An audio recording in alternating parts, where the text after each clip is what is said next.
The metamorphosis of caterpillar to kaleidoscopic butterfly will be familiar. But how many of you have contemplated what happens within the cocoon? Did you know, in the darkness, the caterpillar loses form and shape? It turns to smush. In this transformative darkness, the caterpillar strips itself bare, loses its identity, becomes something else entirely.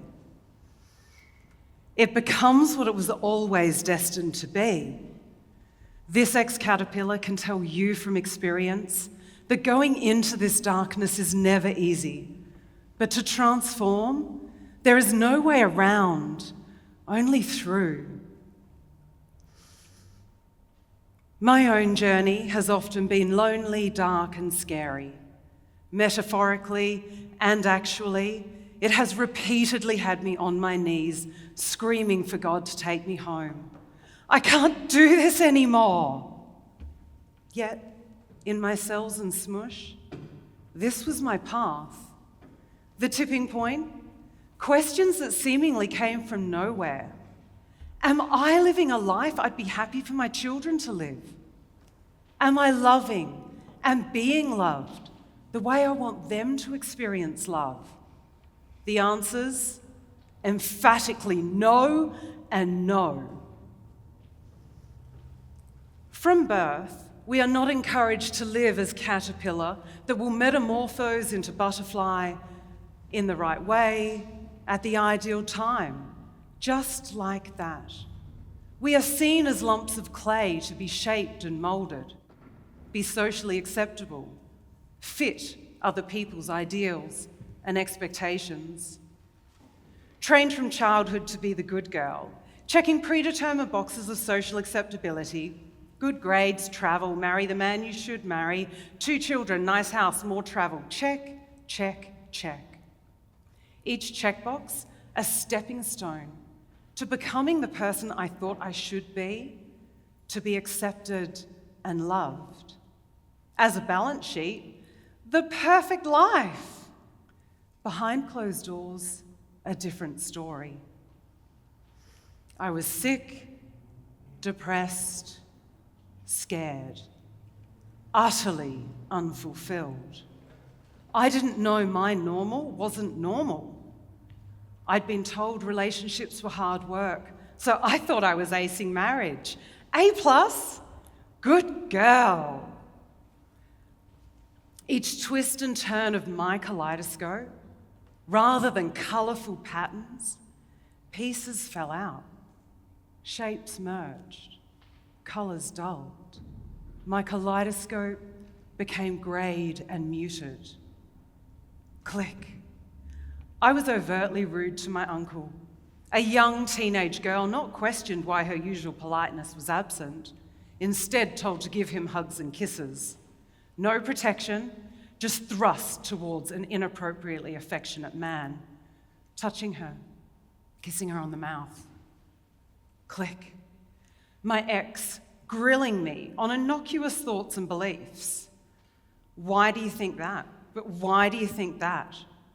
Over and over until I'd break, exhausted, usually teary, often angry. He'd stop and smile coldly. I'm just playing devil's advocate, pleased with his little game. I'd freeze. What just happened? Did I imagine that? Am I crazy? Click.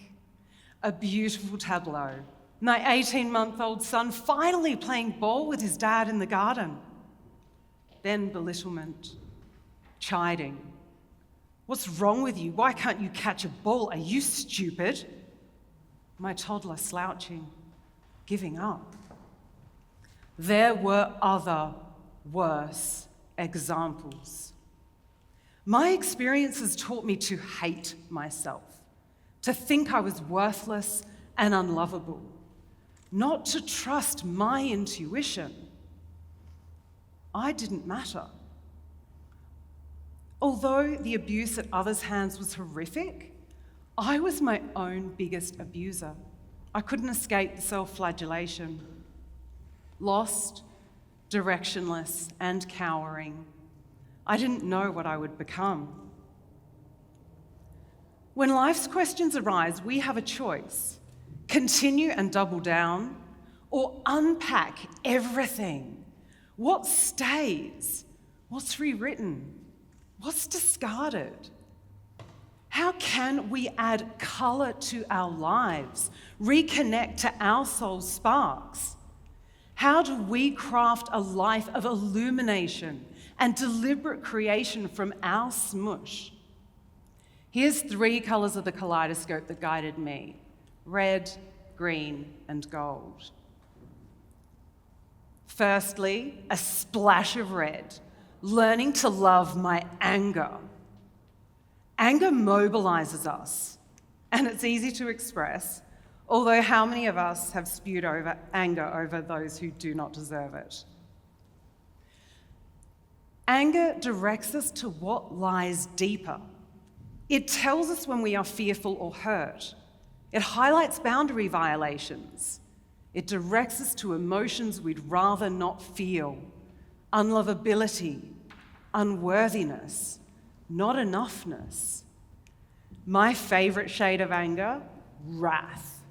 Justified anger that allows me to hold love and forgiveness alongside not condoning actions and behaviors that cause harm.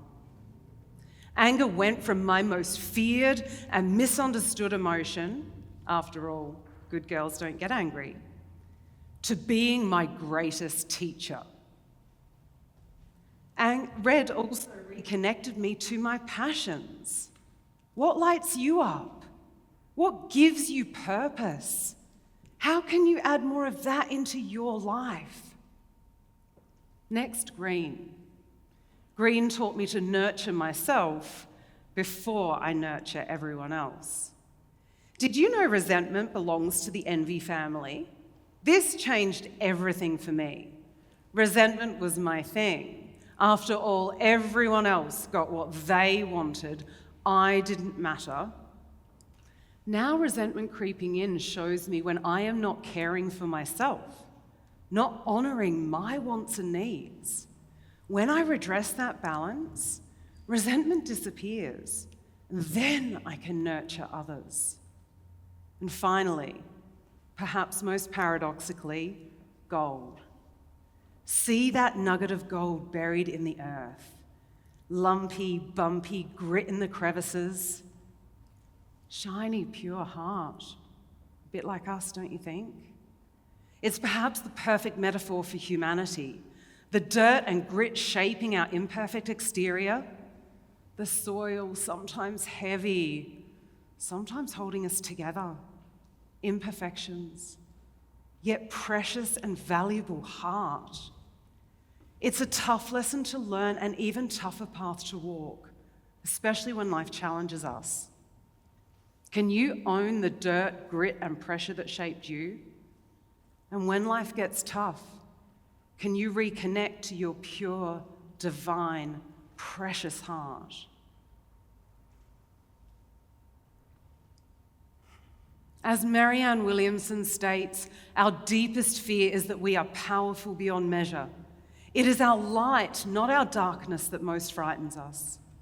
As we practice and embody self-exploration, we move through our cocoon. We add color, texture, light, and shade to our internal world. We become masters of ourself. We choose which stories craft us, and we emerge as full kaleidoscopic butterfly. Pause and ponder. Where are you in caterpillar mode? Are you ready to bravely accept the call of your cocoon and enter the smush? It is time. Deliberately illuminate your vibrant kaleidoscope of life. Illuminate your most colourful self. Spread your radiant wings and fly.